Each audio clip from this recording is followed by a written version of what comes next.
Hello, horror lover. Are you ready for a long night of nightmares? Before we begin, I want to ask you to subscribe to the channel, and especially leave a comment telling me which city you're watching from. I'd love to know. Click the like button, all of this because the persistent drizzle seemed fitting for a day like this. I stood motionless, my fingers wrapped tightly around the handle of a black umbrella that did little to shield me from the bone-deep chill. My eyes were fixed on the polished mahogany casket suspended above a rectangular void in the earth, Lisa's final resting place. "David," a soft voice beside me whispered. My sister Sarah gently squeezed my arm. "It's time." I nodded mechanically, unable to form words. As the pastor's somber voice faded into the background, I stepped forward. My hand trembled as I reached for a handful of damp soil. The cold, gritty texture against my palm felt surreal. With a deep breath, I extended my arm over the casket. "Goodbye, my love," I murmured, my voice cracking. The soil slipped through my fingers, pattering against the wood with a finality that tore through my chest. One by one, friends and family followed suit. Each handful of earth that fell was another blow, another reminder that this was real. Lisa was gone, and she wasn't coming back. As the small crowd began to disperse, murmuring condolences and touching my shoulder with tentative hands, I remained rooted to the spot. Sarah stayed by my side, her presence a silent comfort. "David," she said softly after what felt like hours, "we should go. You need to rest." I shook my head. "I can't leave her, Sarah. I can't." "She's not here anymore, David," Sarah replied, her voice gentle but firm. "Lisa wouldn't want you to stand in the rain. Come on, let's get you home." Home. The word echoed hollowly in my mind. How could I call it home when Lisa wouldn't be there? The drive back was a blur. Sarah's concerned glances from the driver's seat barely registered. As we pulled into the driveway of the house Lisa and I had shared for the past 5 years, a wave of nausea hit me. "Do you want me to come in?" Sarah asked, killing the engine. I shook my head. "No, I need to do this alone. Thank you, Sarah, for everything." She nodded, understanding in her eyes. "Call me if you need anything, okay? Anytime." I managed a weak smile and got out of the car. Each step toward the front door felt like wading through quicksand. My key turned in the lock with a familiar click and I stepped inside. The silence hit me first. Then, her scent. It lingered in the air, a mix of lavender and something uniquely Lisa. I closed my eyes, breathing it in, terrified that it too would disappear. I moved through the rooms like a ghost, touching surfaces, picking up objects only to set them down again. In the kitchen, a note on the fridge caught my eye. Lisa's handwriting, a grocery list for a dinner we'd never share. My vision blurred with tears. "Why?" I whispered to the empty house. "Why did you leave me?" Memories assaulted me at every turn. The living room where we'd spent countless evenings curled up on the couch. The dining room where we'd hosted dinner parties. Lisa's laughter ringing out above the chatter. The study where she'd work late into the night. Her dedication to her patients unwavering. I found myself in our bedroom, the heart of our home. Lisa's side of the bed was still unmade, just as she'd left it the morning of the accident. I sank onto the edge of the mattress, running my hand over her pillow.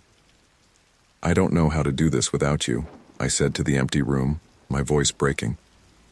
"I don't know how to be me without you." I lay down, burying my face in her pillow, desperately seeking any trace of her.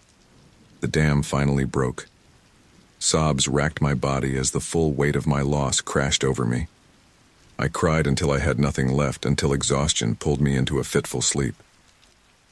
The next few days passed in a haze of grief and forced interactions. Well-meaning friends and neighbors brought casseroles and offered help, their voices a distant buzz in my ears.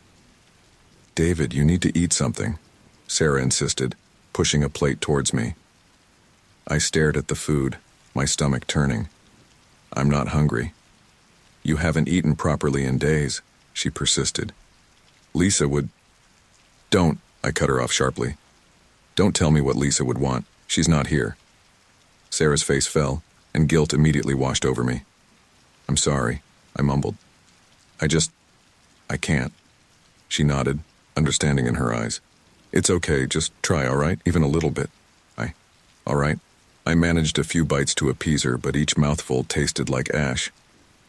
As the days turned into weeks, the stream of visitors slowed to a trickle. The casseroles stopped coming.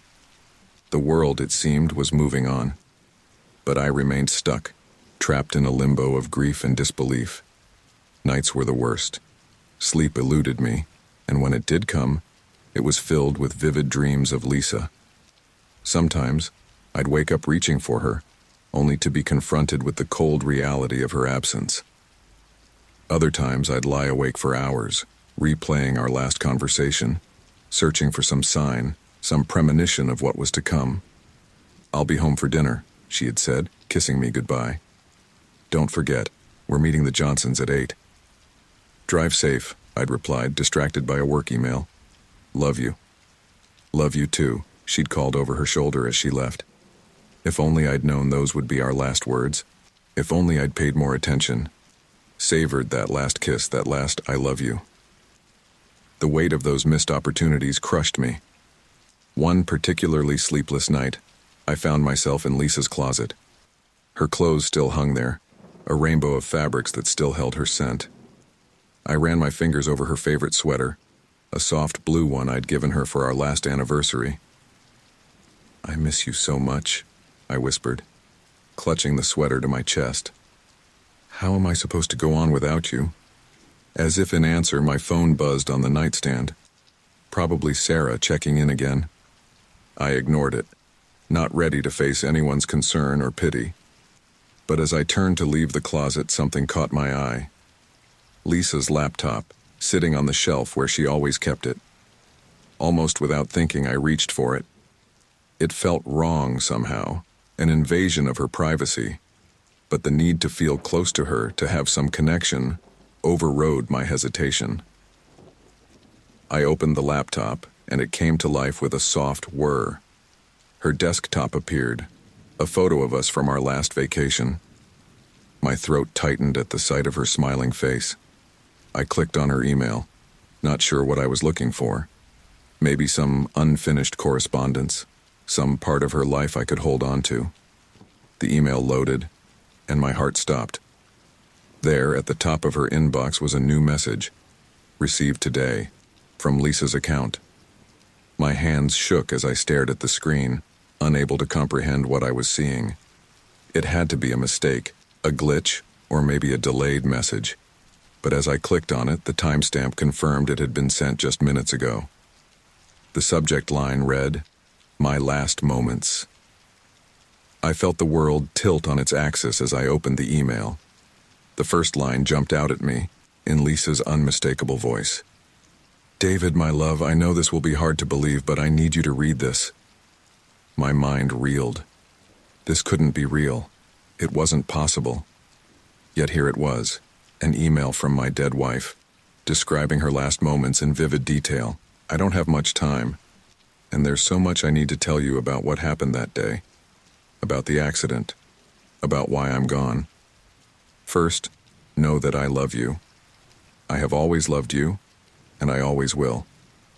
What I'm about to share with you is going to be difficult to hear, but you need to know the truth. The day of the accident wasn't like any other day. I woke up with a sense of dread, a feeling I couldn't shake. Remember how I hesitated at the door before leaving? How I turned back and kissed you one more time? I knew, David. Somehow I knew. As I drove down Route 27, everything seemed normal at first. The sun was shining. The radio was playing that song we danced to at our wedding. But then, as I approached the bend near Miller's Creek, I saw something in the road. It looked like... I stopped reading, my hands trembling so badly I could barely hold the laptop. This was too much. Too real. Too painful. I slammed the laptop shut and stumbled to the bathroom, barely making it to the toilet before emptying the meager contents of my stomach. As I slumped against the cool tile wall, my mind raced. How was this possible? Lisa had been dead for a month. I had identified her body, watched them lower her casket into the ground. This had to be some sort of sick prank. But the details, the kiss at the door, the song on the radio, these were things only Lisa and I knew. Things I hadn't shared with anyone. I splashed cold water on my face and stared at my reflection in the mirror. The man looking back at me was a stranger. Hollow-eyed, pale, with a month's worth of unkempt beard. "Get it together, David," I muttered to my reflection. With shaky legs, I made my way back to the bedroom. The laptop sat on the bed, innocent-looking yet holding impossible secrets. I paced the room, alternating between staring at the computer and looking away, as if it might disappear if I took my eyes off it for too long. Finally, unable to resist, I sat back down and opened the laptop. The email was still there, waiting. I took a deep breath and continued reading. It looked like a child's toy, a red ball rolling across the road. I slowed down, thinking I'd stop and move it out of the way, but as I got closer I realized something was wrong. The ball seemed to flicker like a mirage, and then suddenly, it wasn't there at all. I blinked, confused. Had I imagined it? That's when I noticed the truck. It came out of nowhere, barreling towards me in my lane. I swerved to avoid it, but the steering wheel locked up. I couldn't control the car, David. I tried. I tried so hard, but it wouldn't respond. The last thing I remember is the guardrail coming towards me, the screech of metal, and then nothing. Until now. David, this wasn't an accident. Something happened to my car. Someone made this happen. I don't know how I know this, or how I'm able to send you this message, but you have to believe me. You have to find out the truth. Be careful, my love. Whoever did this might come after you if they know you're investigating. Trust no one. I have to go now. I don't know if I'll be able to contact you again. Remember, I love you. Always. Lisa. I read the email over and over, my mind reeling. This couldn't be real. It couldn't be. And yet the details were so vivid, so precise. Things only Lisa would know. "This is insane," I said aloud, my voice sounding strange in the quiet room. "I'm losing my mind. That's the only explanation." But even as I said it, a part of me knew it wasn't true. There was something here. Something real. Something that defied explanation, but demanded investigation. I reached for my phone, my finger hovering over Sarah's number. She would know what to do. She always did. But Lisa's warning echoed in my mind. Trust no one. Could I even trust my own sister? The thought made me feel sick, but I couldn't shake it. I put the phone down. Instead, I opened a new browser window and began searching. Can the dead send emails? Ghostly messages from beyond. Hacking email accounts of the deceased. Hours passed as I fell down a rabbit hole of conspiracy theories, paranormal experiences, and tech forums. The sun was high in the sky when a knock at the door startled me out of my research trance. "David, are you in there?" It was Sarah. "David, please open up. I'm worried about you." I closed the laptop quickly, hiding it under a pillow before going to the door. Sarah's concerned face greeted me as I opened it. "Oh, David," she said, taking in my disheveled appearance. "Have you slept at all?" I shook my head, stepping back to let her in. "I'm fine, Sarah. Just had a rough night." She moved into the living room, her eyes scanning the mess of unwashed dishes and discarded takeout containers. "This isn't healthy, David. You can't keep living like this. Lisa wouldn't want—" "Don't," I cut her off sharply. "Don't tell me what Lisa would want." Sarah's face fell, hurt flashing in her eyes. "I'm sorry, I'm worried about you. We all are." I sighed, running a hand over my face. "I know. I'm sorry. It's just been difficult." She nodded, reaching out to squeeze my arm. "I understand. Look, why don't you get cleaned up? I'll make us some coffee and we can talk, okay?" I hesitated, Lisa's warning still ringing in my ears. But this was Sarah, my sister. If I couldn't trust her, who could I trust? "Okay," I agreed reluctantly. Give me a few minutes.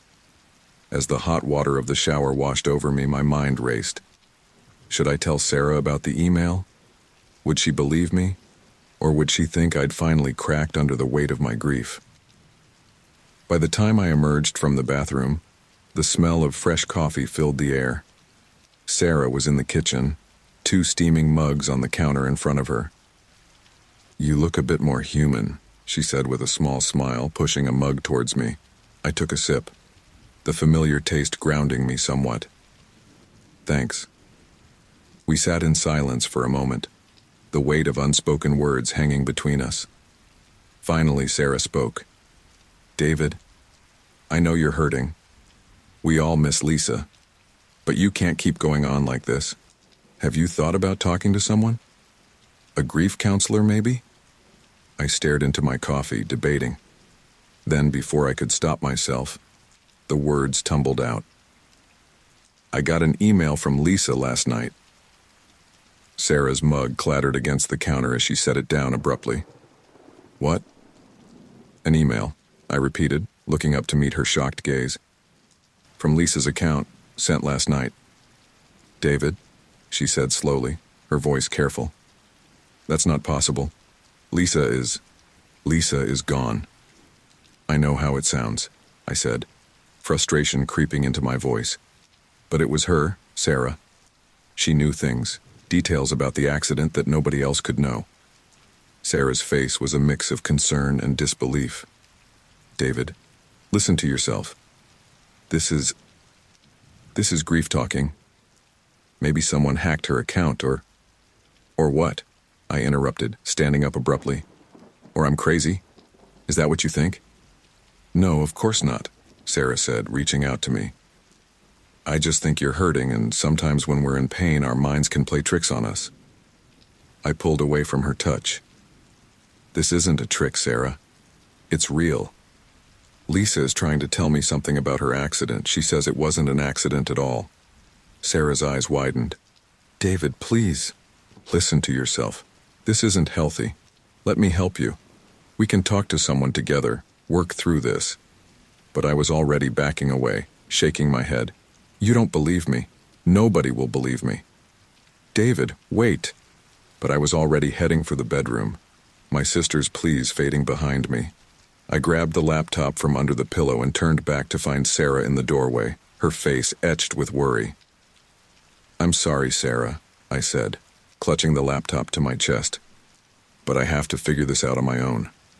"David, please don't do anything rash," she begged. "Let me help you." I looked at her, my dear sister who had always been there for me. But not this time.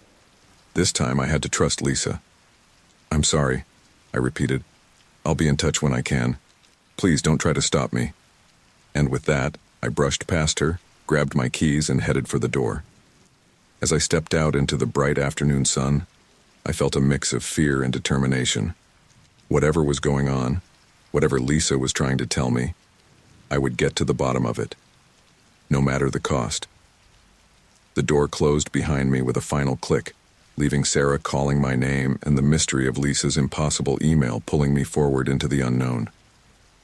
The motel room was a far cry from the home I shared with Lisa, but it served its purpose. Anonymity.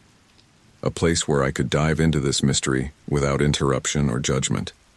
The walls were adorned with faded floral wallpaper, peeling at the corners. A single bed occupied most of the small space, its springs groaning under my weight as I sat hunched over my laptop. It had been 3 days since I'd left Sarah standing in my doorway. 3 days of silence from the outside world as I immersed myself in Lisa's emails. They kept coming, each one more detailed, more urgent than the last. I rubbed my eyes, gritty from lack of sleep, and focused on the latest message. "David, I remember more now. The truck that ran me off the road. It wasn't an accident. The driver knew what he was doing. I saw his face for just a moment before impact. Cold eyes, a scar running down his left cheek. He wanted me dead, David. But why? Look into my recent cases. There's something there, something I was close to uncovering. Be careful. They're watching. I love you. Stay safe." Lisa. I leaned back, my mind racing. Lisa had been a corporate lawyer, specializing in whistleblower cases. She'd mentioned a big case she was working on, but she'd been tight-lipped about the details. Client confidentiality, she'd said. "What were you on to, Lisa?" I muttered, scanning the email again. A sharp knock at the door made me jump. My heart raced as I quickly closed the laptop and moved towards the door. I hadn't ordered room service, and no one knew I was here. At least, no one should have known. "Who is it?" I called, trying to keep my voice steady. "Housekeeping," came a muffled reply. I glanced at the clock. 11:30 p.m. Far too late for housekeeping. My palms grew sweaty as I remembered Lisa's warning. "They're watching." "No, thank you," I called back. "Please come back tomorrow." There was a moment of silence, then the sound of retreating footsteps. I let out a breath I didn't realize I'd been holding. Paranoia or justified caution? I couldn't tell anymore. I returned to the laptop, my fingers hovering over the keys. I needed more information, but where to start? Lisa's office seemed like the logical choice, but it would be risky. If someone was indeed watching, that would be the first place they'd expect me to go. As if in response to my thoughts, a new email notification popped up. My heart raced as I clicked to open it. "David, time is running out. You need to get to my office. In the bottom drawer of my desk, there's a false bottom. You'll find a USB drive there. Everything you need to know is on it. Be careful. Don't trust anyone. Lisa." I stared at the screen, a mix of emotions washing over me. Fear, determination, and an overwhelming sense of unreality. How was this possible? How was Lisa communicating with me from beyond the grave? But I couldn't dwell on the impossibility of it all. Not now. Lisa needed me, and I'd be damned if I let her down. I packed quickly, shoving clothes haphazardly into my duffel bag. As I zipped it closed, my phone buzzed. Sarah's name flashed on the screen. I hesitated, then declined the call. A text followed immediately. "David, please. We're all worried sick. Just let me know you're okay." I typed out a quick response. "I'm fine. Need time. Don't worry." It felt inadequate, but it was all I could offer right now. The night air was cool as I stepped out of the motel, my eyes darting around the parking lot. Nothing seemed out of place, but I couldn't shake the feeling of being watched. I tossed my bag into the passenger seat of my car and started the engine. The drive to Lisa's office was tense. Every red light felt like an eternity. Every car behind me a potential threat. I parked a block away, not wanting to risk being seen entering the building directly. The security guard at the front desk barely looked up as I flashed Lisa's old ID badge. "Working late, Mr. Anderson?" he mumbled.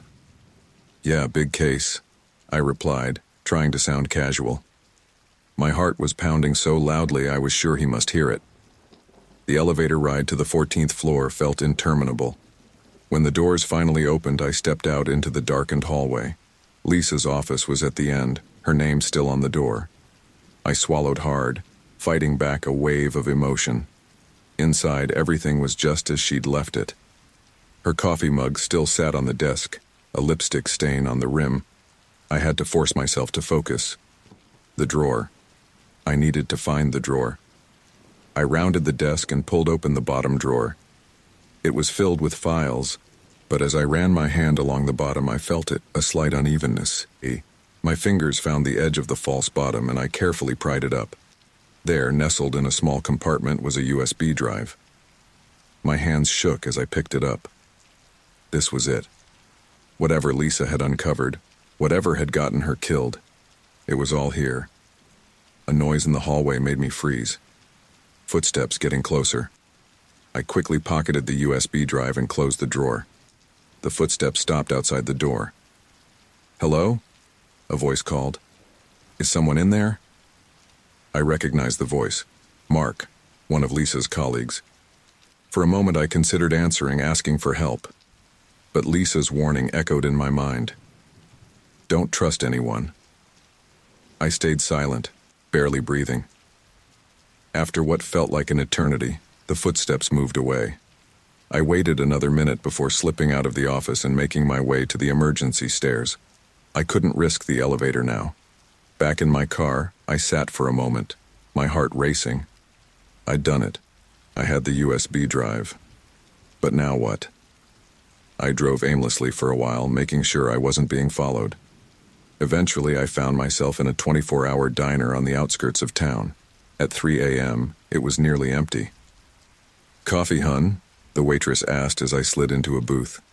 "Please," I nodded, pulling out my laptop. As soon as she walked away, I inserted the USB drive. A single folder popped up labeled Truth. Inside were dozens of files, financial records, emails, photographs. I clicked on one at random, a video file. Lisa's face filled the screen. She looked tired, worried. "If you're watching this," she began, "then something has happened to me. David, my love, I'm so sorry. I never wanted to put you in danger. But you need to know the truth." Tears welled up in my eyes as I watched Lisa explain what she'd uncovered. A massive corporate conspiracy involving illegal weapons deals, bribery of government officials, and cover-ups that went all the way to the top. "They'll stop at nothing to keep this quiet," Lisa's voice warned. "But the truth needs to come out. Be careful, David. I love you."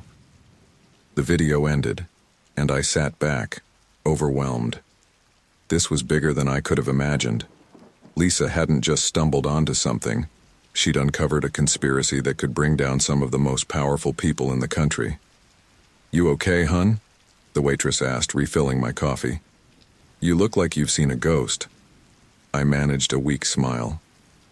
"Just a long night," I replied. As she walked away, I noticed a man at the counter watching me. He quickly looked away when our eyes met, but a chill ran down my spine. Was he one of them? Were they already onto me? I closed the laptop and gathered my things.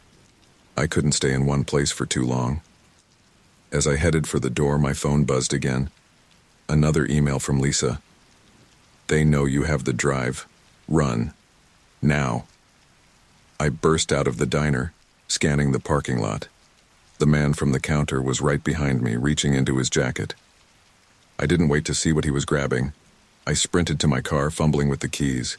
As I peeled out of the parking lot, I saw the man in my rearview mirror, talking urgently into a phone.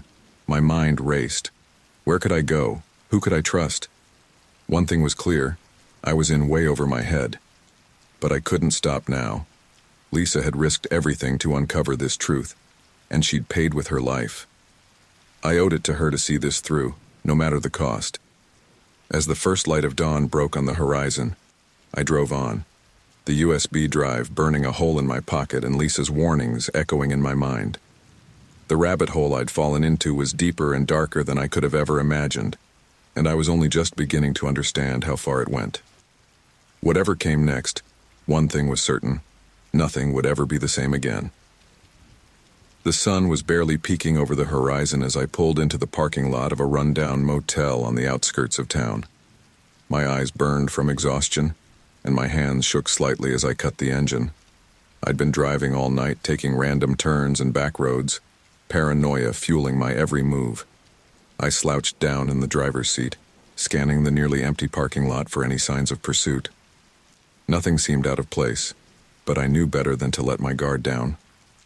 I grabbed my laptop bag and the duffel containing what few possessions I'd managed to grab before fleeing, then made my way to the motel office. A sleepy-eyed clerk looked up as I entered. "Need a room?" I nodded, trying to appear casual. "Just for a day or two." "Cash or card?" he asked, already reaching for a key. "Cash," I replied, pulling out a wad of bills I'd withdrawn from an ATM the night before. He raised an eyebrow but said nothing as he handed me the key. "Room 12, end of the row." I muttered a thanks and hurried out, my eyes constantly scanning my surroundings. Once inside the room, I drew the curtains tight and collapsed onto the bed. My mind was racing, replaying the events of the past 24 hours on an endless loop. Lisa's emails, the USB drive, the man at the diner. It all felt like a surreal nightmare, but the weight of the drive in my pocket was all too real. I pulled out my laptop with trembling hands and inserted the drive. As the files loaded, I felt a mix of anticipation and dread. What secrets had Lisa uncovered that were worth killing for? The first file I opened was a series of financial records. At first glance, they seemed innocuous, standard corporate transactions. But as I dug deeper, a pattern began to emerge. Large sums of money being funneled through shell companies, offshore accounts, all leading back to a single corporation. Nexus Technologies. I frowned, the name tickling something in my memory. Hadn't Lisa mentioned them in passing a few weeks before her death? As if in response to my thoughts, a new email notification popped up. My heart raced as I opened it. David, Nexus is the key. Look deeper into their government contracts, especially Project Chimera. Be careful. They have eyes everywhere.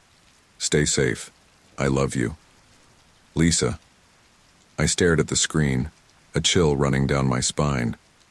How was Lisa doing this? How could she possibly know what I was looking at right now? Pushing aside the impossibility of it all, I focused on the task at hand. I dug back into the files, searching for anything related to Nexus Technologies and Project Chimera. Hours passed as I sifted through document after document. My eyes burned, and my back ached from hunching over the laptop, but I couldn't stop. The more I uncovered, the more horrified I became. Project Chimera wasn't just a government contract. It was a top-secret military program involving experimental weapons technology. And Nexus wasn't just supplying components. They were actively involved in illegal weapons testing, bribery of officials, and cover-ups of failed experiments that had resulted in civilian casualties. Jesus, Lisa, I muttered, running a hand through my hair. What did you stumble into? A sharp knock at the door made me jump, my heart leaping into my throat. I quickly closed the laptop and moved silently to the door, peering through the peephole. To my surprise, I saw a familiar face. Jack Reynolds, a journalist friend of Lisa's. But how had he found me? David? Jack called softly. It's Jack. I'm alone. We need to talk. I hesitated, Lisa's warning about trusting no one echoing in my mind. But Jack had been a good friend to both of us. If anyone could help, it might be him. Slowly, I opened the door, keeping the chain latched. How did you find me? Jack looked relieved to see me. It wasn't easy. Sarah's worried sick about you. She reached out to me, thought I might be able to help. Can I come in? It's not safe out here. I studied his face for a moment, then nodded, unlatching the chain. As soon as he was inside, I locked the door behind him. Jack took in the disheveled state of the room and my haggard appearance. Jesus, David, what's going on? Sarah said you'd taken off, talking about emails from Lisa? I sank onto the bed, suddenly feeling the weight of everything I'd discovered. You wouldn't believe me if I told you. Try me, Jack said, pulling up a chair. I've heard some pretty unbelievable things in my line of work. So I told him everything. The emails from Lisa, the USB drive, what I discovered about Nexus and Project Chimera. Jack listened intently, his expression growing more serious with each revelation. When I finished, he let out a low whistle. That's big, David. Bigger than big. If what you're saying is true, this could bring down not just Nexus, but half the government with it. So you believe me? I asked, hardly daring to hope. Jack nodded slowly. I've been working on a story about corporate corruption in the defense sector. Nothing concrete yet, but what you're telling me fits with some of the whispers I've been hearing. But David, you need to be careful. These people, they're not just going to let this go. I know, I said, running a hand over my face. But I can't just sit on this. Lisa died for this truth. I have to see it through. Jack was quiet for a moment, then leaned forward. Okay. Here's what we're going to do. I have some contacts, people who can help verify this information. If we can corroborate even half of what you found, we can take this to my editor. Break the story wide open. Hope surged through me for the first time in days. You'd do that? Of course, Jack nodded. Lisa was my friend too. And this is the kind of story that could change everything.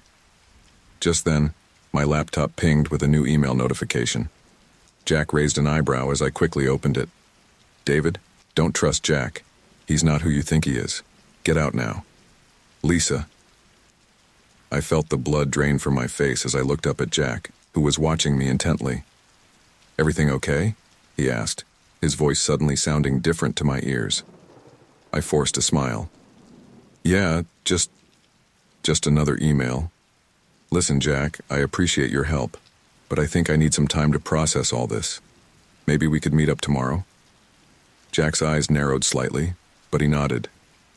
Sure, of course. Why don't I give you my number? You can call me when you're ready. I jotted down the number he recited, my mind racing. As soon as Jack left, I began throwing my things into my bag.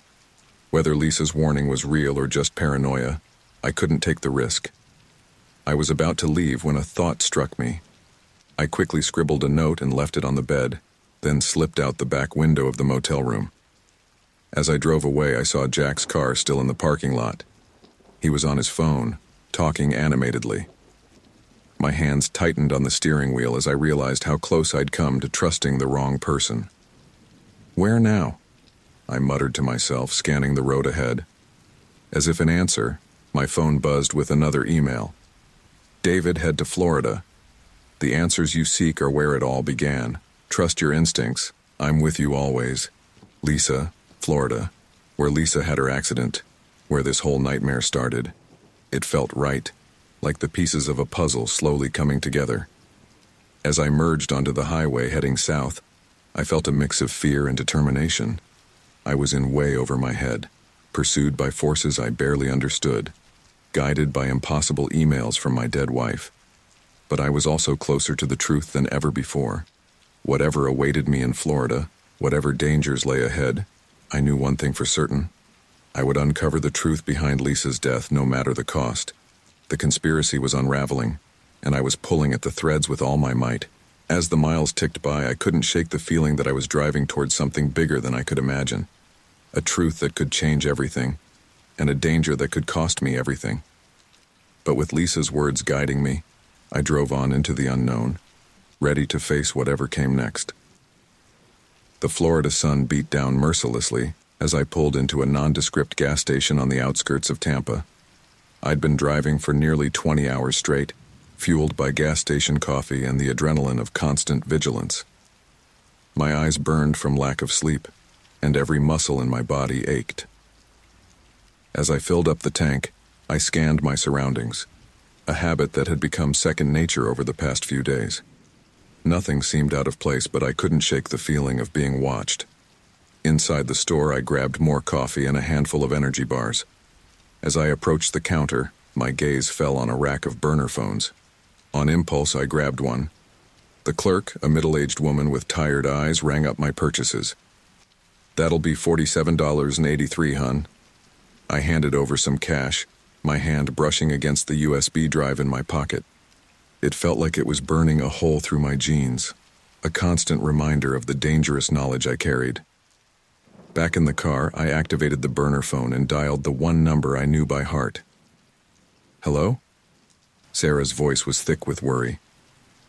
Sarah, it's me, I said, relief washing over me at the sound of her voice. David. Oh my God. Where are you? Are you okay? I've been worried sick. I closed my eyes, guilt gnawing at me. I'm okay, Sarah. I'm sorry I worried you. I can't tell you where I am, but I'm safe. David, what's going on? This isn't like you. First the emails from Lisa, now you've disappeared. Please, just come home. We can figure this out together. I sighed, running a hand through my hair. I can't, Sarah. Not yet. There's something big going on, something dangerous. Lisa was murdered. I have to find out why. There was a long pause on the other end. When Sarah spoke again, her voice was barely above a whisper. Murdered? David, that's a serious accusation. Are you sure? I'm sure, I said firmly. Listen, Sarah, I need you to do something for me. It might be dangerous, so if you don't want to, I understand. Anything. she said without hesitation. What do you need? I need you to go to Lisa's office. In her desk, there's a hidden compartment in the bottom drawer. There should be a red notebook there. I need you to get it and keep it safe. Don't read it, don't show it to anyone. Just hide it somewhere secure. Okay, Sarah said slowly. I can do that. But David, please be careful whatever you're involved in, and it sounds dangerous. I will, I promised. I'll contact you again when I can. Remember, don't trust anyone. I love you, sis. I hung up before she could respond, my throat tight with emotion. Tossing the burner phone out the window, I pulled back onto the highway.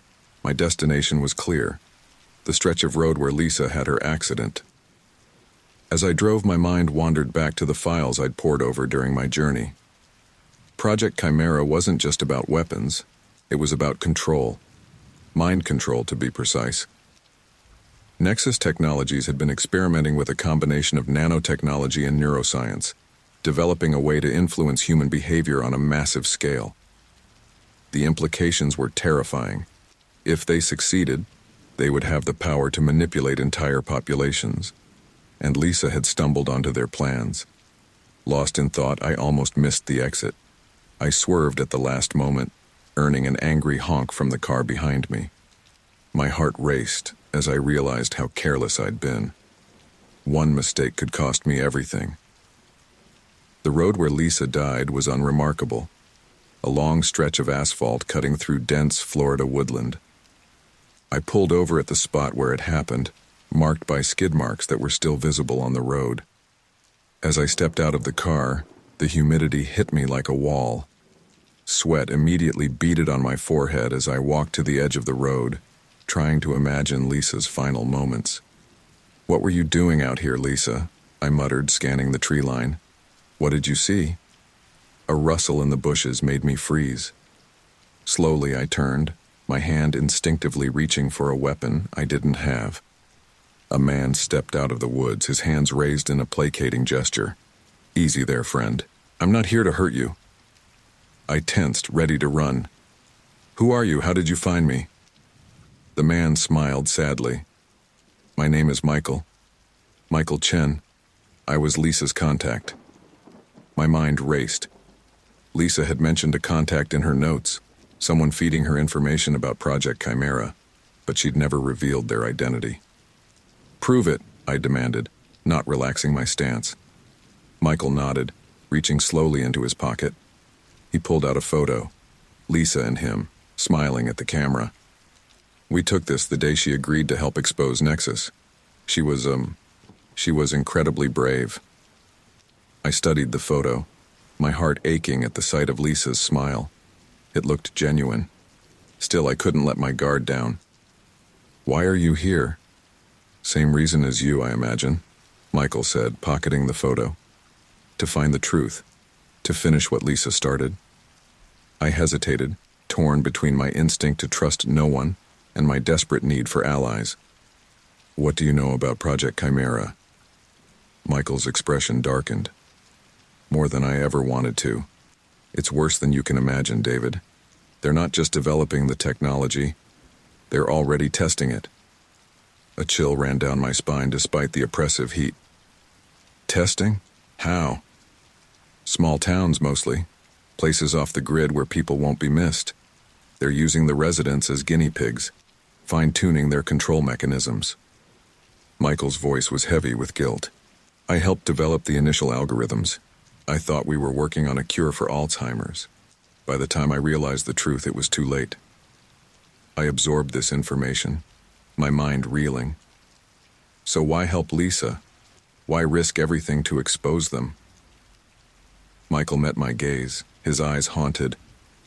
Because someone has to stop them. Because what they're doing, it's an abomination. Lisa understood that. She was willing to risk everything to bring them down. I nodded slowly, making a decision. Okay, let's say I believe you. What's our next move? We need to find proof, Michael said. Hard evidence that will stand up in court. I know where they're keeping the main servers for Project Chimera. If we can access those, We'll have everything we need to bring Nexus down. And where exactly are these servers? I asked, already suspecting the answer. Michael's expression was grim. In the heart of Nexus headquarters, heavily guarded, state-of-the-art security. Getting in won't be easy. I laughed humorlessly. Of course it won't. Nothing about this has been easy. Just then my phone buzzed. Another email from Lisa. David, trust Michael. He was my friend and ally. But be careful. Nexus has eyes everywhere. The answers you seek are in their headquarters, but so is great danger. Stay strong. I believe in you. Love always, Lisa. I looked up from the phone to find Michael watching me curiously. Another message from beyond? He asked softly. I nodded, not trusting myself to speak. The impossibility of it all threatened to overwhelm me. Michael placed a hand on my shoulder. I don't pretend to understand how Lisa is communicating with you, David. But I've seen enough strange things working on Project Chimera to know that the impossible sometimes isn't. If Lisa is guiding you, we'd be fools not to listen. I took a deep breath, steeling myself for what was to come. All right. So how do we get into Nexus headquarters?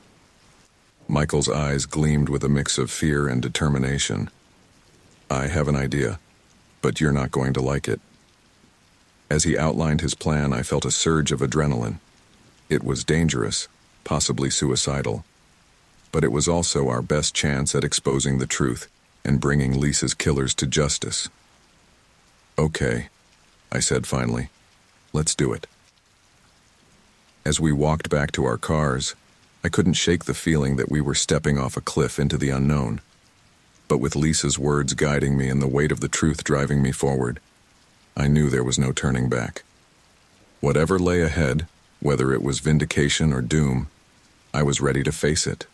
For Lisa, for the truth, for the countless lives at stake if Project Chimera succeeded. As we drove away from the scene of Lisa's death, I silently vowed to see this through to the end, no matter the cost. The dangerous pursuit of the truth had led me here, and I would follow it to wherever it led next, even if that meant walking into the lion's den itself. The oppressive Florida heat seemed to intensify as Michael and I crouched behind a thicket of palmetto bushes, our eyes fixed on the sprawling complex before us. Nexus Technologies' headquarters loomed in the distance, a gleaming monolith of glass and steel that seemed to mock our meager two-person infiltration team. Are you sure about this? I whispered, wiping sweat from my brow. The weight of the borrowed pistol at my hip felt alien and uncomfortable. Michael nodded, his face grim. As sure as I can be. The server room is on the 3rd sub-level. If we can get there, we can download everything we need to expose Project Chimera. I took a deep breath, trying to calm my racing heart. And if we can't? Michael's eyes met mine, a mix of determination and fear evident in them. Then we'll have died trying to do the right thing. Just like Lisa. The mention of her name sent a pang through my chest. I closed my eyes for a moment, remembering her smile, her laugh, the way her eyes lit up when she talked about her work.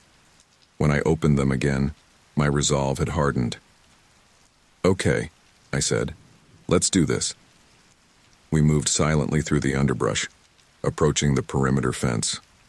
Michael produced a small device from his backpack, attaching it to the fence. Within seconds, a section of the chain link melted away, leaving a gap just large enough for us to squeeze through. Nano-acid, Michael explained in a whisper. Eats through metal like it's butter, one of Nexus's more practical inventions. As we slipped onto the grounds, the enormity of what we were attempting hit me. We were 2 men against an entire corporation, armed with nothing but a stolen keycard, a gun I barely knew how to use, and the desperate hope that we were doing the right thing. We made our way across the manicured lawn, sticking to the shadows cast by the building. As we approached a side entrance, Michael held up a hand, signaling me to stop. He pointed to a small black dome on the wall above the door. Camera, he mouthed.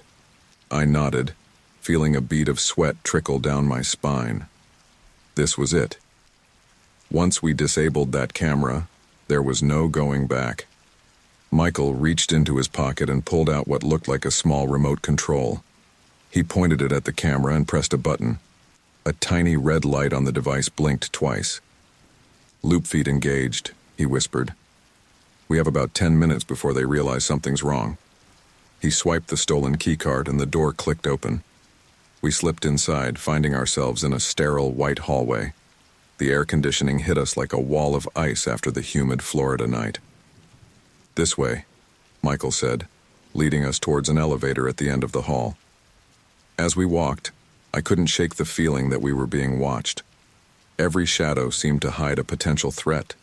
Every distant sound a sign that we'd been discovered. We reached the elevator without incident, but as Michael swiped the keycard, a voice behind us made us both freeze. "Hey, you two, stop right there." We turned slowly to see a security guard approaching, his hand on his holstered weapon. My heart pounded so loudly I was sure the guard could hear it. Michael stepped forward, his posture relaxed but alert. "Evening, officer. Is there a problem?" The guard's eyes narrowed. "I don't recognize you. Let me see some ID." I tensed, ready to run, but Michael remained calm. He reached slowly into his pocket and pulled out an ID badge. As the guard leaned in to examine it, Michael's other hand shot out, pressing something against the guard's neck. The man's eyes widened in surprise, then rolled back as he collapsed. "Jesus," I hissed. "Did you kill him?" Michael shook his head, dragging the unconscious guard into the elevator with us. "Tranquilizer. He'll wake up with one hell of a headache, but he'll be fine." As the elevator descended to the sublevels, I tried to steady my breathing. That was too close. Michael nodded grimly. "It's only going to get harder from here." The elevator doors opened to reveal another white hallway, this one lined with heavy security doors. Michael led us to the third door on the right, swiping the key card and entering a complex series of numbers on the keypad. "How do you know the code?" I whispered. A sad smile flickered across Michael's face. "I helped design this security system. Before I realized what it was really protecting." The door hissed open, revealing a room filled with rows of humming servers. The sheer amount of data contained in this room was staggering to contemplate. "Okay," Michael said, moving to a central console. "Cover me while I download the files." I positioned myself near the door, my borrowed gun held awkwardly in front of me. Every second felt like an eternity as Michael worked, his fingers flying over the keyboard. Suddenly, an alarm blared through the building. Red lights began flashing in the hallway outside. "Michael!" I shouted over the noise. "We've been made!" "Almost there," he called back, his eyes never leaving the screen. "Just a few more seconds." The sound of running footsteps echoed down the hall. I raised the gun, my hands shaking. "Michael, we have to go now." "Got it," he yelled, yanking a flash drive from the console. "Let's move." We burst out of the server room just as a group of armed security guards rounded the corner. Without thinking, I fired 2 shots in their direction, not aiming to hit, but to buy us a few precious seconds. We sprinted down the hallway in the opposite direction, alarms blaring all around us. Michael led us to an emergency stairwell, and we began climbing, our lungs burning with exertion. "There's a helipad on the roof," Michael gasped between breaths. "If we can make it there." We emerged onto the roof, the cool night air a shock after the sterile environment inside. A helicopter sat on the landing pad, its rotors already spinning. "You know how to fly that thing?" I shouted over the noise. Michael grinned, a wild look in his eyes. "Let's hope it's like riding a bike." As we sprinted for the chopper, the roof access door burst open behind us. Guards poured out, shouting for us to stop. We dove into the helicopter, bullets pinging off its metal frame. Michael's hands flew over the controls, and with a lurch that made my stomach drop, we lifted off. As we soared away from Nexus headquarters, the adrenaline began to wear off, leaving me shaky and nauseous. I looked over at Michael, who was focused intently on flying. "We did it," I said, barely able to believe it myself. "We actually did it." Michael nodded, a grim smile on his face. "We're not out of the woods yet. But yeah, we did it. We got the evidence. As the lights of the city spread out below us, I felt a vibration in my pocket. With trembling hands, I pulled out my phone to find another email from Lisa. "David, you've done it. I'm so proud of you. But be careful. Nexus won't give up easily. Trust Michael, but watch your back. The final piece of the puzzle is waiting for you where it all began. Stay strong. I love you. Lisa." I stared at the screen, a mix of emotions washing over me. We had the evidence to bring down Nexus, to expose Project Chimera to the world. But Lisa's warning was clear. Our journey wasn't over yet. "Where are we going?" I asked Michael, having to shout over the noise of the helicopter. He glanced at me, his expression unreadable in the dim light of the cockpit. "Somewhere safe. A place where we can go through this data and figure out our next move." As we flew through the night, the weight of what we'd accomplished and what still lay ahead settled over me. We had taken a huge risk, and it had paid off. But the game was far from over. The Florida connection had yielded its secrets, but I couldn't shake the feeling that the most dangerous part of our journey was still to come. Lisa's final message echoed in my mind. "The final piece of the puzzle is waiting for you where it all began." Where it all began. The crash site. We would have to go back to face whatever awaited us there. But first we needed to survive the night and make sense of the information we'd stolen. As the helicopter carried us into the unknown, I silently renewed my vow to see this through to the end. For Lisa, for justice, for the truth that had cost so much already. The Florida night enveloped us, hiding us from our pursuers, but also concealing whatever dangers lay ahead. All I knew for certain was that our dangerous pursuit was far from over. The real test was yet to come. The safe house Michael had brought us to was a dilapidated cabin deep in the Everglades. The humid air was thick with the buzz of insects and the occasional bellow of a distant alligator. Inside, the musty smell of disuse mingled with the sharp scent of our fear and exhaustion. I sat at a rickety table, my eyes burning as I pored over the data we'd stolen from Nexus. The scope of Project Chimera was even more terrifying than I'd imagined. Mind control on a massive scale, plans for implementation that reached into the highest levels of government and industry.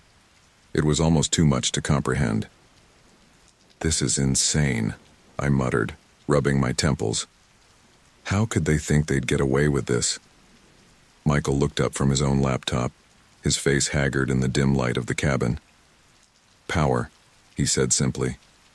"The kind of power that makes people think they're untouchable." I nodded, turning back to the screen. As I scrolled through another document, something caught my eye. A list of names. People involved in the project. My blood ran cold as I recognized one of them. "Michael," I said slowly, my voice tight with sudden suspicion. "Why is your name on this list?" The silence that followed was deafening.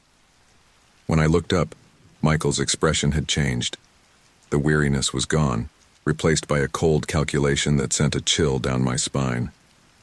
"I was hoping you wouldn't find that," he said quietly, reaching for something under the table. I leapt to my feet, knocking over my chair as I backed away. "You're still working for them. This whole thing..." It was a setup. Michael stood slowly, a gun now in his hand. "Not a setup, David. An opportunity. We needed to know how much Lisa had told you, what evidence she'd left behind. You led us right to it." My mind raced, pieces falling into place with sickening clarity. The emails, they weren't from Lisa at all, were they? It was you, manipulating me from the start. A small smile played at the corners of Michael's mouth. "Clever boy. We couldn't be sure you'd take the bait if we just approached you directly. But Lisa, well, you'd do anything if you thought it came from her, wouldn't you?" Rage and grief welled up inside me. "You bastard," I spat. "Lisa trusted you. She thought you were her friend." "Lisa was naive," Michael said, his voice hardening. "She thought she could take down a project that's been in the works for decades. She never understood the bigger picture." "And what picture is that?" I demanded, my eyes darting around the cabin, looking for a way out, a weapon, anything. Michael's eyes gleamed with a fervor that bordered on madness. A world without conflict, David. Without war, without crime. Total harmony, guided by those who know best. It's the next step in human evolution. It's slavery, I shot back. You're talking about enslaving the entire human race. He shrugged, leveling the gun at my chest. A small price to pay for utopia. Now I'm afraid this is where your part in our little drama comes to an end. Don't worry. Your death won't be in vain. You'll be remembered as the grief-stricken widower who couldn't handle the truth about his wife's accident. A tragic suicide.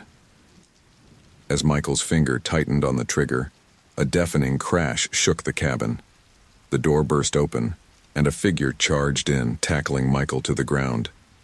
The gun went off, the bullet splintering the wood next to my head.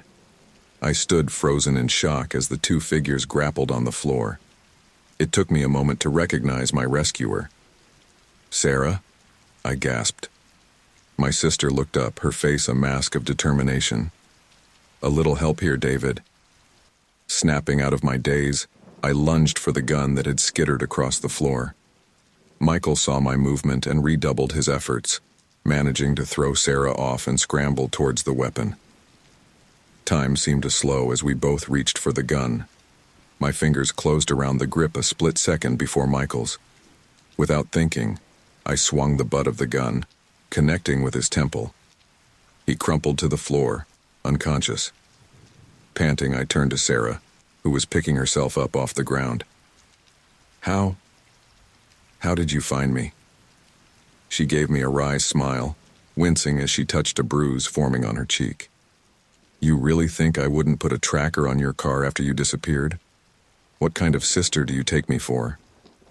Relief and gratitude washed over me, and I pulled her into a tight hug. "Thank you," I whispered. "You saved my life." Sarah hugged me back fiercely. "That's what family does. Now, want to tell me what the hell is going on?" Over the next hour, as we secured Michael and gathered up all the evidence, I filled Sarah in on everything. The conspiracy, Project Chimera, the fake emails from Lisa. Her face grew more horrified with each revelation. "Jesus, David," she breathed when I finished. This is huge. What are we going to do?" I ran a hand through my hair, my mind racing. We need to get this information out, but we can't trust anyone. Nexus has people everywhere. Sarah was quiet for a moment, then her eyes lit up. "What about Jack? Your journalist friend? If we can get this evidence to him, he could publish it. Once it's out in the open, Nexus won't be able to cover it up." I hesitated, remembering Lisa's warning about Jack in one of the emails. But those emails had been fake, manipulations from Michael and Nexus. Maybe Jack really could help us. "It's risky," I said slowly. "But you're right. It might be our best shot." Sarah nodded, her expression determined. "I'll contact him, set up a meeting. You focus on going through the rest of that data. There might be something else we can use." As Sarah stepped outside to make the call, I turned back to the laptops. The weight of what we'd uncovered pressed down on me. We were in way over our heads, up against forces more powerful than we could imagine. But we had the truth on our side. It had to be enough. A soft ping drew my attention to my phone. Despite everything, my heart still leapt at the sight of a new email. Even knowing they had been fake, some part of me still hoped. I opened the message and my blood ran cold. "Did you really think it would be that easy, David? You've made a grave mistake. We're coming for you. And this time there will be no escape. Enjoy your last moments of freedom. They're numbered." The message was unsigned, but I knew who it was from. Nexus had found us. "Sarah," I called, my voice tight with urgency. "We need to move. Now." As we hurriedly gathered our things, tossing Michael's still unconscious form into the back of Sarah's car, I couldn't shake the feeling that we were racing towards something even more dangerous than what we'd left behind. The Everglades stretched out around us, dark and foreboding, as we sped away from the cabin.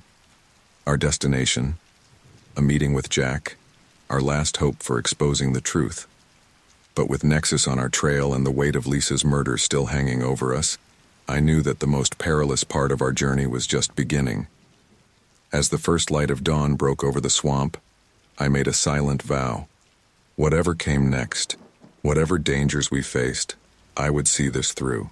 For Lisa, for the truth, for the future of humanity itself. The game had changed, but the stakes were higher than ever, and I was all in, no matter the cost. The neon lights of Miami's South Beach district blurred past as Sarah weaved through traffic, her knuckles white on the steering wheel. In the back seat, Michael stirred, groaning as he regained consciousness. "He's waking up," I warned, glancing back nervously. Sarah's eyes flicked to the rearview mirror. "We're almost there, just keep him quiet." We'd arranged to meet Jack at a busy nightclub, a public place where we hoped Nexus wouldn't try anything too overt. As we pulled up to the valet stand, I took a deep breath, trying to calm my racing heart. "You ready for this?" Sarah asked, her voice tight with tension. I nodded, not trusting myself to speak. We hauled Michael out of the car, supporting him between us as if he were a drunk friend. The bouncer at the door gave us a suspicious look but waved us through after I slipped him a $100 bill. The club was a cacophony of pulsing music and flashing lights. We made our way to a secluded booth in the back, where Jack was already waiting, a laptop open in front of him. "David," he said, standing to greet us. His eyes widened as he took in Michael's disheveled appearance. "What the hell is going on?"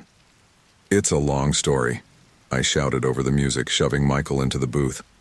"But we've got everything, the whole conspiracy laid out in black and white." Jack's eyes lit up with journalistic fervor. "Show me."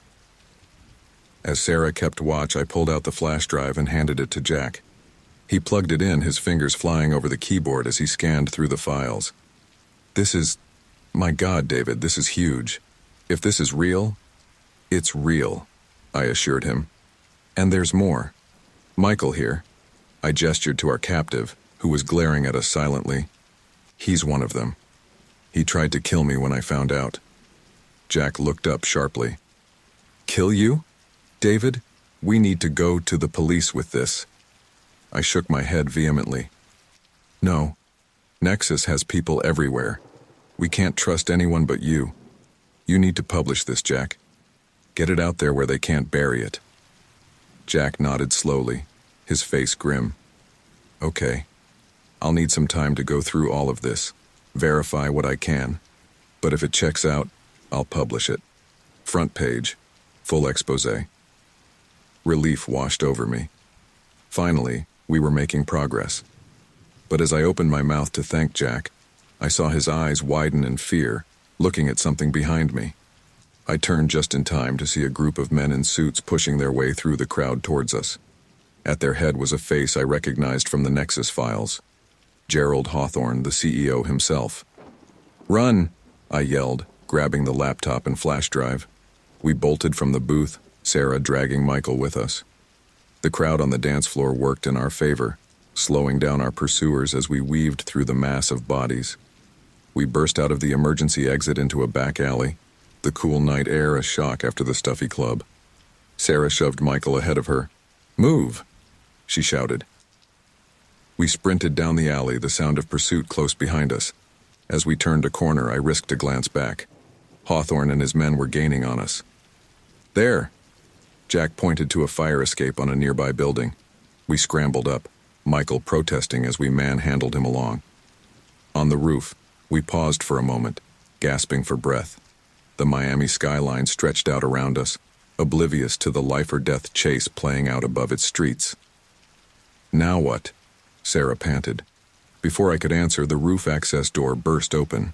Hawthorne stepped out, flanked by his men. All of them were armed.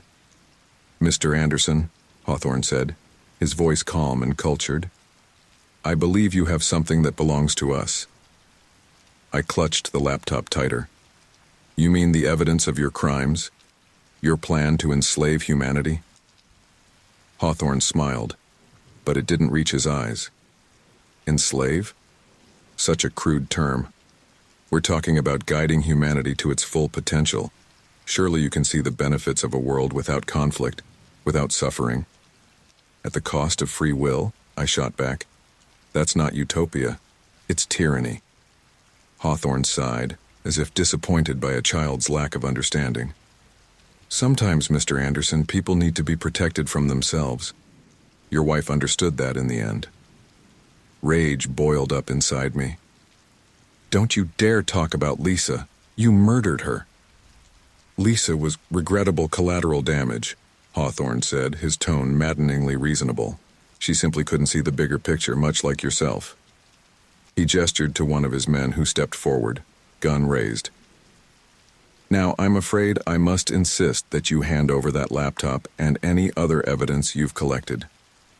Do this, and I give you my word that you and your friends will be allowed to leave unharmed. I looked at Sarah and Jack, seeing the fear in their eyes. Then I glanced at Michael, who was watching the exchange with a mixture of relief and smugness. In that moment, I made a decision. I stepped forward, holding out the laptop. All right, I said, my voice defeated. You win. Hawthorne smiled triumphantly. A wise choice, Mr. Anderson. But as his man reached for the laptop, I suddenly swung it with all my might, catching him in the face. In the same motion, I tackled Hawthorne, sending us both tumbling to the ground. Chaos erupted on the roof. Sarah and Jack sprang into action, grappling with the other men. Gunshots rang out, the sound deafening in the night air. I struggled with Hawthorne, my fist connecting with his jaw. He was stronger than he looked, though, and managed to flip me onto my back. You fool, he hissed, his cultured facade cracking. You have no idea what you're interfering with. The future of humanity is at stake. A future without choice is no future at all, I growled, head-butting him. As Hawthorne reeled back, I scrambled for the gun that had fallen nearby. Just as my fingers closed around it, I heard Sarah cry out in pain. I looked up to see one of Hawthorne's men holding her at gunpoint. Jack was on the ground, not moving. Michael had disappeared in the chaos. Hawthorne got to his feet, straightening his suit. Enough of this, he said coldly. Mr. Anderson, you will hand over all the evidence now, or I will be forced to demonstrate just how expendable your sister is. Time seemed to slow down as I looked from Hawthorne to Sarah, her eyes wide with fear but still defiant. In that moment, I heard Lisa's voice in my head, as clear as if she were standing next to me. Trust your heart, David. You know what to do. With a clarity I hadn't felt since this whole nightmare began, I knew what I had to do. I stood slowly, the gun hanging loosely at my side. You're right, Hawthorne, I said, my voice steady. Enough is enough. I raised the gun, but not at Hawthorne or his men. Instead, I pointed it at the laptop on the ground. Hawthorne's eyes widened in realization. No, don't! I pulled the trigger, once, twice, 3 times. The laptop exploded in a shower of sparks and shattered plastic. No! Hawthorne screamed, lunging for the destroyed computer. In his moment of distraction, Sarah elbowed her captor in the ribs and wrenched free. I tossed her the gun and charged at Hawthorne, tackling him before he could recover. We grappled on the ground, rolling dangerously close to the edge of the roof. Hawthorne's face was contorted with rage, all pretense of civility gone. You've ruined everything, he snarled, his hands closing around my throat. As spots began to dance in my vision, I heard more gunshots. Suddenly, Hawthorne's grip loosened. He looked down in shock at the red stain spreading across his chest. I pushed him off me, gasping for air. Sarah stood a few feet away, the gun still smoking in her hand. Around us, Hawthorne's men were either down or had fled. David! Sarah rushed to my side, helping me sit up. Are you okay? I nodded, still catching my breath. Jack? I'm here, came a groggy voice. Jack was sitting up, holding his head. What happened? Before I could answer, a sound caught my attention. A slow, wheezing laugh. Hawthorne, lying in a pool of his own blood, was laughing. You think this changes anything? He gasped out. Nexus is bigger than me. The project will continue. You've only delayed the inevitable. I crawled over to him, my voice hoarse but firm. Maybe. But we've exposed you. The world will know what you tried to do, and we'll be there to stop you every step of the way. Hawthorne's eyes locked onto mine, filled with a mixture of hatred and something else. Fear, perhaps, or grudging respect. Then, with a final rattling breath, he was gone. As sirens wailed in the distance, I looked at Sarah and Jack. We were battered, exhausted, but alive, and we had won this battle, if not the war. "What now?" Sarah asked, helping me to my feet. I took a deep breath, looking out over the Miami skyline. Now we tell the world, everything, and we prepare for what comes next, because this isn't over. Not by a long shot. As the first police cars pulled up to the building below, I silently renewed my vow to Lisa. We had struck a blow against Nexus and Project Chimera, but the fight was far from over. Whatever came next, I would be ready. For Lisa, for the truth, for the future of free will itself. The confrontation on the roof was over, but I knew in my heart that the real battle was just beginning. The world watched in stunned silence as Jack's expose hit the airwaves. Footage of the rooftop confrontation, captured on a nearby security camera, played on loop across every major news network. The story of Nexus Technologies, Project Chimera, and the conspiracy that reached into the highest echelons of power sent shockwaves through society. I sat in a nondescript hotel room, my eyes glued to the television as senators called for investigations. Tech companies scrambled to distance themselves from Nexus, and protesters took to the streets demanding answers. Sarah paced the room, her phone buzzing constantly with updates from our lawyer. "They want you to testify before Congress," she said, looking up from a text. "Next week." I nodded, a mix of determination and dread settling in my stomach. "I'll do it. The world needs to know the full truth." Jack, who had been typing furiously on his laptop, let out a low whistle. "You guys need to see this. Our story just got picked up by international media. It's going global." As Sarah and I crowded around Jack's screen, a sharp knock at the door made us all freeze. We exchanged wary glances, the memory of Hawthorne and his men still fresh in our minds. "FBI," a voice called from the other side. "We need to speak with David Anderson." Sarah moved to stand between me and the door, her posture protective. "David, you don't have to talk to them without a lawyer present." I took a deep breath, squaring my shoulders. "No, it's okay. We knew this was coming. Let them in." As Sarah opened the door, 2 agents in crisp suits entered the room. The lead agent, a stern-faced woman with sharp eyes, fixed her gaze on me. "Mr. Anderson," she said, her tone clipped and professional. "I'm Agent Reeves. We have some questions about the events of the past few days." What followed was hours of intense questioning. I recounted everything, from Lisa's accident to the fake emails, from Michael's betrayal to the confrontation with Hawthorne. The agents listened impassively, occasionally interjecting with pointed questions. "And you're certain that all the evidence was destroyed?" Agent Reeves asked, her eyes narrowing. I hesitated, thinking of the flash drive hidden in my shoe. "The laptop was destroyed," I said carefully. "But the truth is out there now. You can't put that genie back in the bottle." Agent Reeves nodded slowly. "Mr. Anderson, I hope you understand the gravity of what you've uncovered. This goes beyond corporate espionage or even government corruption. You've exposed a threat to the very fabric of our society." "I understand," I said, my voice firm. "That's why I did it. The world deserved to know." As the agents prepared to leave, Agent Reeves paused at the door.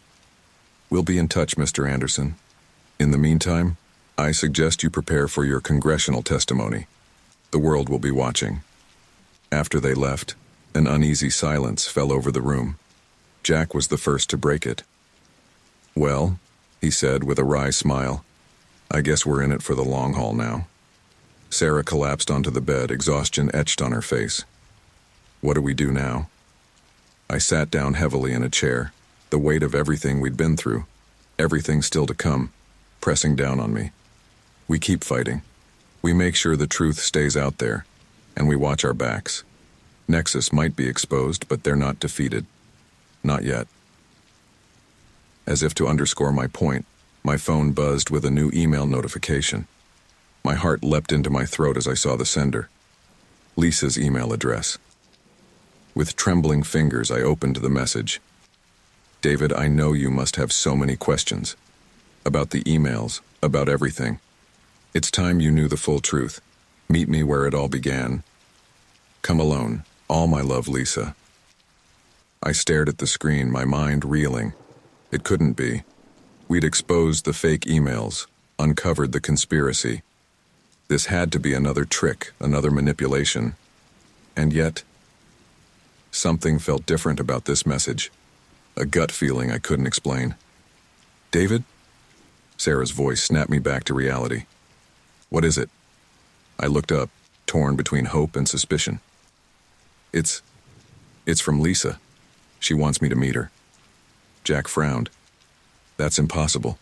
We know those emails were fake. I know, I said, running a hand through my hair. But this feels different. I can't explain it, but I think I need to go. Sarah stood up, her expression a mix of concern and determination. You can't be serious. After everything we've been through, you want to walk into what's obviously a trap? I understood her fear, but my mind was made up. I have to know, Sarah. If there's even a chance, then I'm coming with you, she said firmly. I shook my head.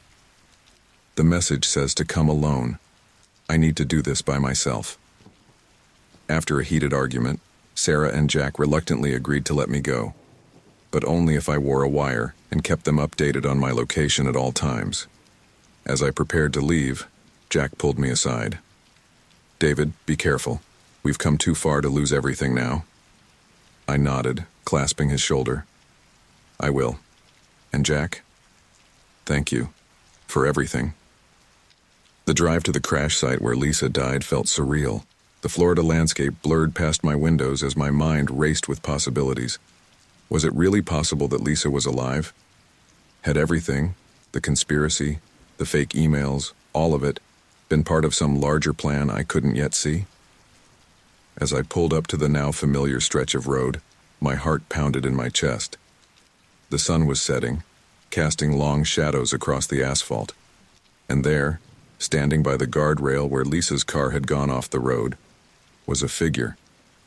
I got out of the car slowly, my legs feeling like lead. As I approached, the figure turned and I felt the world drop out from under me. It was Lisa. Older, with a scar running down one cheek that hadn't been there before, but undeniably, impossibly Lisa. Hello, David, she said, her voice exactly as I remembered it. I stood frozen, unable to speak, unable to move. 1,000 questions raced through my mind, but all I could manage was a choked whisper. How? Lisa's eyes filled with tears. It's a long story, one I've been waiting a long time to tell you. As the last rays of sunlight faded, Lisa began to speak. She told me of a conspiracy deeper and more far-reaching than anything we'd imagined, of her discovery of Project Chimera and her decision to go underground to fight it, of the painful choice to let me believe she was dead to protect me. I wanted to tell you so many times, she said, her voice breaking, but I couldn't risk your safety. I couldn't bear the thought of them hurting you to get to me. I listened in stunned silence, emotions warring within me, joy at seeing her alive, anger at the deception, fear of what this meant for everything we thought we knew. As Lisa finished her story, she reached out, her hand hovering inches from my face. Can you ever forgive me? I stood on the precipice of a decision that would change everything. The truth I'd fought so hard to uncover had been built on a foundation of lies, but lies told with the best of intentions. Could I forgive the pain, the grief, the years lost? Could we move forward, knowing what we now knew?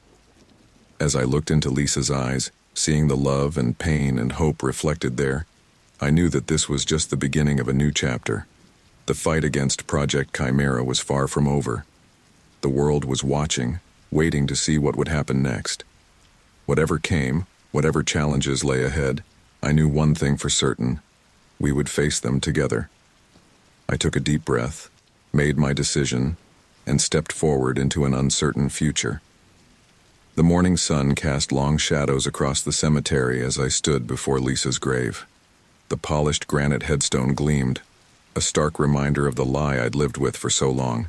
In my hand, I clutched the final email, the one that had led me back here, to where it all began. "You okay?" Sarah's voice was soft beside me. She'd insisted on coming despite my protests. I nodded, unable to find words. The events of the past few days swirled in my mind. Lisa alive, the deeper conspiracy, the world in upheaval as the truth about Project Chimera came to light. "I still can't believe it," Sarah murmured, staring at the headstone.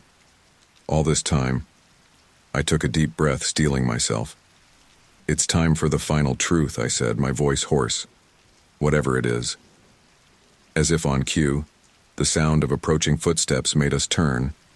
Lisa appeared from behind a nearby mausoleum, her face a mix of apprehension and determination. Seeing her in the daylight, alive and real, sent a jolt through my system. "David," she said softly. "Sarah, thank you for coming." I struggled to keep my voice steady. "You said it was time for the full truth, so let's hear it." Lisa nodded, gesturing to a nearby bench. As we sat, she began to speak, her voice low and intense. "What I told you at the crash site was true, but it wasn't the whole story.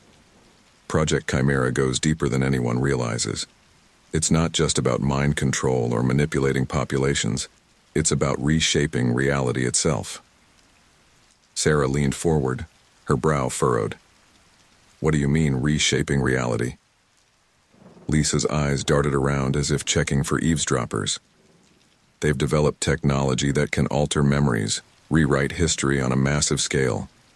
The mind control aspect was just the tip of the iceberg. With this tech, they could literally change the past." I felt a chill run down my spine. That's impossible." "I thought so too," Lisa said, her voice grim. "Until I saw it with my own eyes. They tested it on a small town in Nebraska. Overnight, they changed everyone's memories, rewrote the town's entire history, and no one knew the difference. The implications were staggering. I struggled to wrap my mind around it.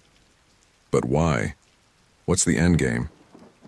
Lisa's eyes met mine, filled with a mixture of fear and determination. "Control. Absolute, total control. Imagine being able to shape not just the future, but the past. They could erase revolutions, rewrite constitutions, make entire populations believe whatever version of history they wanted." Sarah shook her head, disbelief etched on her face. "This is insane.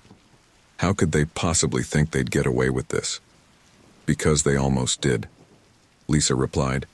"The project was on the verge of going global when I discovered it. That's why I had to disappear. Why I had to let you think I was dead, David. I'm so sorry."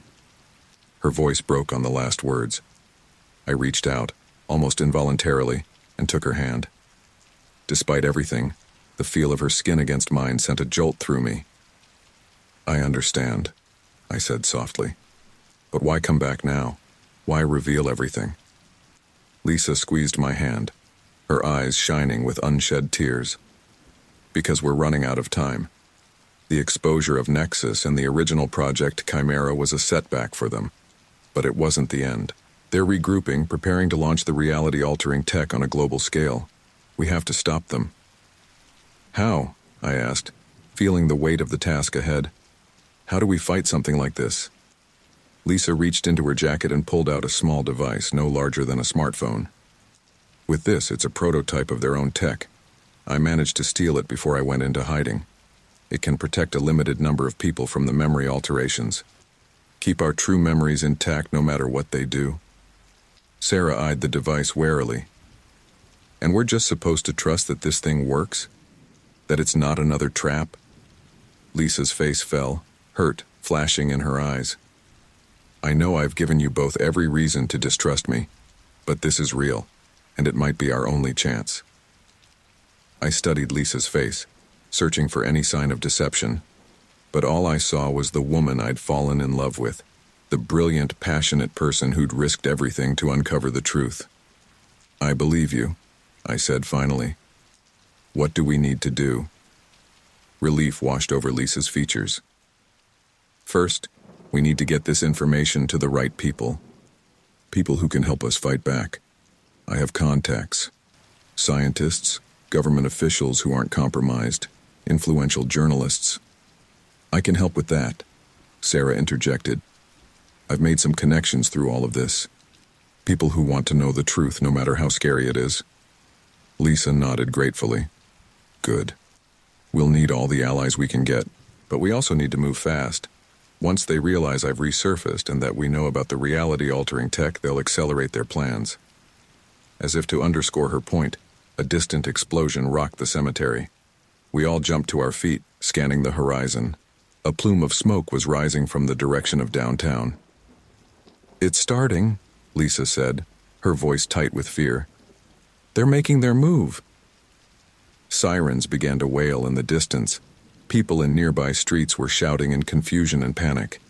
I felt a surge of adrenaline, the familiar sense of being thrust into events beyond my control. What do we do? I asked, turning to Lisa. Her eyes met mine, filled with a fierce determination I remembered so well. We fight. We use the prototype to protect as many key people as we can. We get the truth out there, no matter what they try to make people believe. And we find a way to shut down their tech for good. Sarah pulled out her phone, already dialing. I'll start reaching out to our contacts. We need to coordinate a response before they can control the narrative. As Sarah stepped away to make her calls, I turned back to Lisa. There was so much left unsaid between us, so many questions still unanswered. But in that moment, looking into her eyes, I knew that whatever came next, we'd face it together. I missed you, I said softly, reaching out to touch her cheek. Every day. Lisa leaned into my touch, her eyes shining. I missed you too. More than you can imagine. I'm so sorry for everything you went through. We can't change the past, I said, then let out a wry laugh. Well, I guess they can. But we can shape the future. Together. Lisa smiled. A real, genuine smile that made my heart ache with its familiarity. Together, she agreed. Another explosion, closer this time, jolted us back to reality. Lisa's expression hardened into one of determination.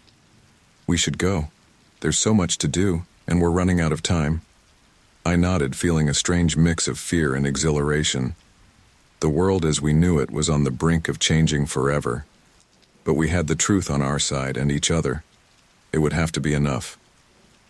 As we hurried out of the cemetery, leaving behind the empty grave that had symbolized so much pain and deception, I felt a sense of purpose I hadn't experienced since this whole nightmare began. The final truth had been revealed, and with it came a new mission. The fight for reality itself was about to begin, and we would be on the front lines, guardians of truth in a world where even memory couldn't be trusted. It was a daunting task, perhaps an impossible one. But as I looked at Lisa, alive and by my side, I knew that anything was possible. Whatever came next, whatever challenges we faced, we would meet them head on. For each other, for the truth, for the very fabric of reality itself. The final chapter of our story was just beginning, and I was ready to write it, no matter the cost. As we drove away from the cemetery, the city in chaos around us, I made a silent vow. We would find a way to stop Project Chimera, to preserve the truth, to save the world from a fate worse than any we'd imagined. And we would do it together, bound by a love that had transcended death itself.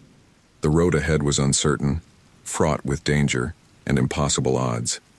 But for the first time in years, I felt truly alive. The final truth had been revealed, and with it came a chance to right the wrongs of the past and shape a future built on honesty and free will. As we sped towards an uncertain destiny, I squeezed Lisa's hand.